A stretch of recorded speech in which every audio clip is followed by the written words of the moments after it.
Hello everyone, yummy food रेसिपीमा हजुरहरूलाई धेरै धेरै स्वागत छ। आज मैले हजुरहरूको लागि फर्सीको बिउबाट बन्ने चटनीको रेसिपी लिएर आएकी छु। अब भने म सुरु गर्छु। त्यसको लागि मैले 2 चम्चा फर्सीको बिउ र मैले 3वटा रातो सुकेको खुर्सानीलाई पनि राखेर एकछिन यसरी ड्राई रोस्ट गर्छु।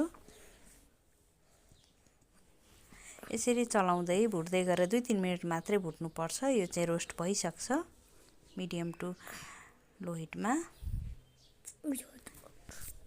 अब भने चिसो हुनको लागि एउटा भाँडोमा राख्छु र मैले 3वटा टमाटरलाई लिन्छु र यसलाई पनि मैले पोलेर लिन्छु।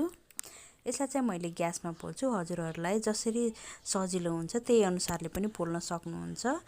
चिरमा राखेर अथवा यस्तो जालीमा राखेर अथवा आगो छ भने आगोमा पनि पोल्न सक्नुहुन्छ। यसरी मैले एउटा टमाटर गरेर पाले पालो पोल्छु। 3वटा टमाटरलाई यसरी पोलेर बनाउँदा झन् एकदमै मिठो हुन्छ, स्मोकी फ्लेभर पनि आउँछ र यसको मैले कालो कालो भएको बोक्रा सबै बोक्रालाई निकाल्छु।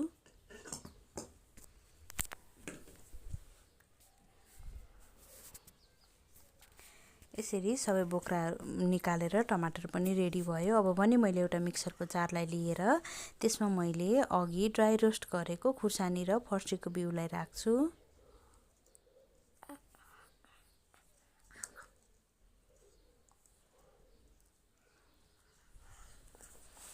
यसरी राखिसकेपछि अब भने मैले यसमा थोरै टिमुर,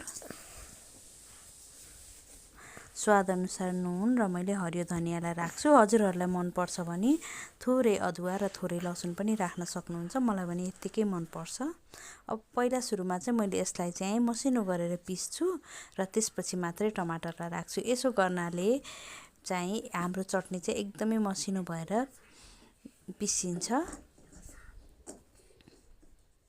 अब फेरि म टमाटर राखेर पनि एकपल्ट एकदमै मसिनो गरेर पिस्छु र मैले एउटा कटौरामा खन्याएकी छु।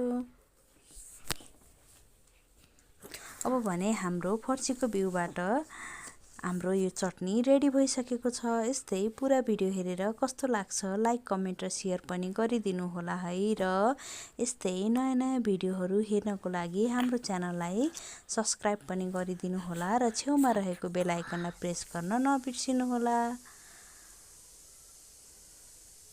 हेर्नुस् त हाम्रो चटनी एकदमै खाउ लाग्दो भइसकेको छ। हामीले राइस रोटी, अरू नास्ताहरूसँग पनि, पकौडा चपहरूसँग पनि खान सकिन्छ। हजुरहरूलाई केसँग मन पर्छ पुरा भिडियो हेरिसकेपछि कमेन्ट गर्न नबिर्सिनु होला।